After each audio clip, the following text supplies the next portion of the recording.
Nag-iisip ka pa rin ba ng ulam na lulutuin? Magluto kaya tayo ng dinuguan. Bagay na bagay itong ipare sa puto. Kung wala, ayos lang dahil kanin lang ang katapat niyan. Kaya kung handa na kayo, tara, umpisa na natin. Nagigisa lang muna ako dito ng bawang. Niluluto ko lang yan hanggang sa mag-umpisa ng mag-brown. At nilalagay ko na nga yung sibuyas kagad dito at iginigisa ko lang ng 2 minutes. And after 2 minutes, ibig sabihin malambot na yung sibuyas. Pwede na nating ilagay yung pork. Ang gamit ko dito ay kasim or pork shoulder. Hiniwa ko lang yan na parang minudo at iginigisa ko lang yan hanggang sa maging light brown yung kulay ng outer part. Pagkatapos nga ay naglalagay ako dito ng tenga ng baboy. Meron pa tayong preparasyon sa tenga ng baboy bago natin igisa. Pinapakuluan ko muna yan ng mga 40 to 50 minutes or hanggang sa lumambot ng tuluyan bago natin hiwain into serving pieces. At tandaan niyo dapat nahugasan natin itong mabuti bago natin pakuluan.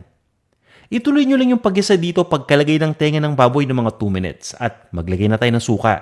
Ang gamit ko ay dato puti vinegar.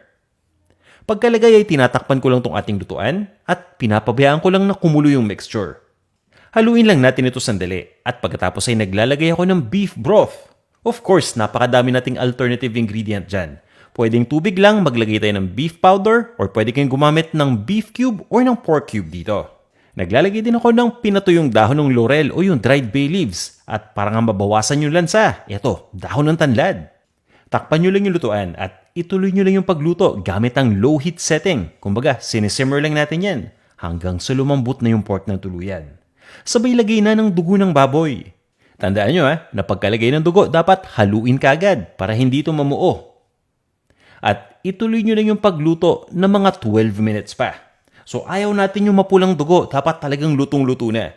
After 12 minutes, tinatanggal ko lang dito yung dahon ng tanlad. Okay na tayo dyan. Ilagay na natin ngayon yung siling pansigang at ituloy lang natin ang pagluto ng mga 5 to 7 minutes pa para talagang kapit na kapit yung lasa ng sili dito sa ating dinuguan. Hindi ko alam sa inyo pero kung ako, gusto ko talaga yung dinuguan na malapot. Kaya naman itinutuloy ko pa rin yung pagluto nito hanggang sa mag-reduce na yung sauce ng konti. Yung tipong malapot na. Sabay timpla nga dito ng asukal, ng ground black pepper at ng asin.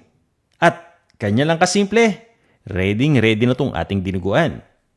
Nililipat ko lang ito sa isang serving bowl. At siniserve ko na. With puto na pang merienda or kung panghapunan man o panangalian, pwedeng-pwede sa kanin. Guys, pa-like and share naman tong ating video para mas marami pang matuto. Ito na ang ating pork dinuguan. O tara, kain tayo!